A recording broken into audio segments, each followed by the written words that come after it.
পাচারকারীরা তাদের আটকে রেখে নির্যাতনের মাধ্যমে মুক্তিপণ আদায় করার চেষ্টা করছিল। বিসমিল্লাহির রহমানির রহিম। গোয়েন্দা তথ্যের ভিত্তিতে জানা যায়, সাগর পথে মালয়েশিয়া পাচারের উদ্দেশ্যে নারী ও শিশুসহ বিপুল সংখ্যক ব্যক্তিকে টেকনাফের বাহারছড়ার গহীন পাহাড়ে বন্দী করে রাখা হয়েছে।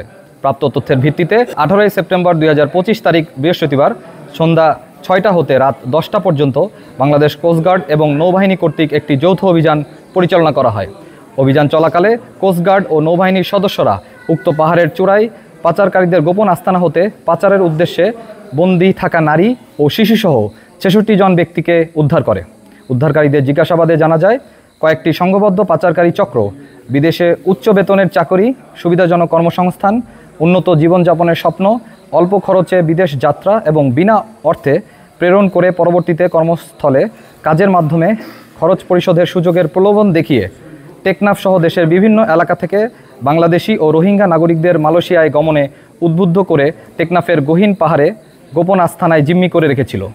পরবর্তীতে পাচারকারীরা তাদের সুবিধাজনক সময়ে মেরিন ড্রাইভ সংলগ্ন উপকূল হতে বোটযোগে মালয়েশিয়ায় পাচার করার পরিকল্পনা করছিল। তারা আরও জানায় যে পাচারকারীরা তাদের আটকে রেখে নির্যাতনের মাধ্যমে মুক্তিপণ আদায় করার চেষ্টা করছিল। অভিযান চলাকালীন যৌথ বাহিনীর উপস্থিতি টের পেয়ে পাচারকারীরা পালিয়ে যাওয়ায় কাউকে আটক করা সম্ভব হয়নি। তাদের আটকের নিমিত্তে নৌবাহিনী ও কোস্টগার্ডের গোয়েন্দা নজরদারি ও অভিযান চলমান রয়েছে। মানব পাচার রোধে বাংলাদেশ নৌবাহিনী এবং কোস্টগার্ড এ ধরনের অভিযান ভবিষ্যতেও অব্যাহত রাখবে।